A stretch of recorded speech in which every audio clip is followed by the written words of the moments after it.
Samantha हमेशा से सोचती थी कि उसके परिवार का घर साधारण था, कुछ भी खास नहीं। एक शांत पड़ोस में स्थित यह एक सफेद पिकेट बार्ड और एक अच्छी तरह से बनाए गए बगीचे के साथ एक आरामदायक 2 मंजिला घर था। फिर भी जब वह एक दोपहर धूल भरे अटारी में घूम रही थी तो उसकी नज़र कुछ असामान्य चीज़ पर पड़ी।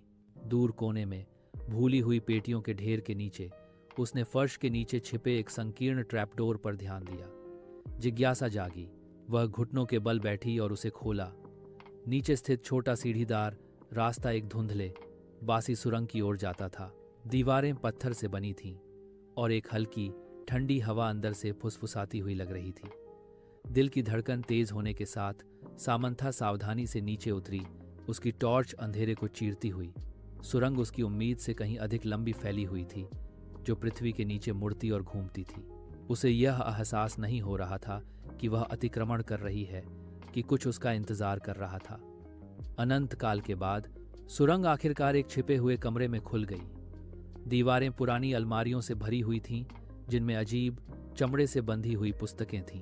कमरे के बीच में एक पुरानी मेज धूल भरे कागजों और पत्रिकाओं से घिरी हुई थी। जैसे ही सामंथा दस्तावेजों को पढ़ रही थी, उसके हाथ कांप रहे थे। रिकॉर्ड्स में मना किए गए अनुष्ठानों और गुप्त समाजों का जिक्र था, जिसमें उसके परिवार का नाम बार बार उल्लेखित था।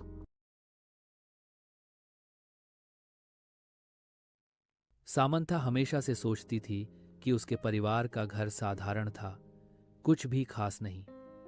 एक शांत पड़ोस में स्थित यह एक सफेद पिकेट बार्ड और एक अच्छी तरह से बनाए गए बगीचे के साथ एक आरामदायक 2 मंजिला घर था।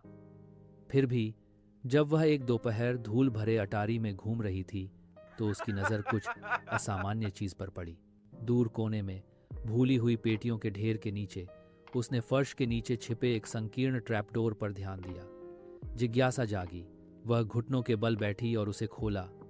नीचे स्थित छोटा सीढ़ीदार रास्ता एक धुंधले बासी सुरंग की ओर जाता था।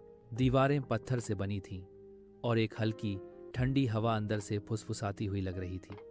दिल की धड़कन तेज होने के साथ सामंथा सावधानी से नीचे उतरी, उसकी टॉर्च अंधेरे को चीरती हुई। सुरंग उसकी उम्मीद से कहीं अधिक लंबी फैली हुई थी, जो पृथ्वी के नीचे मुड़ती और घूमती थी।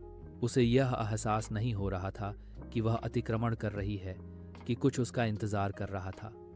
अनंत काल के बाद सुरंग आखिरकार एक छिपे हुए कमरे में खुल गई।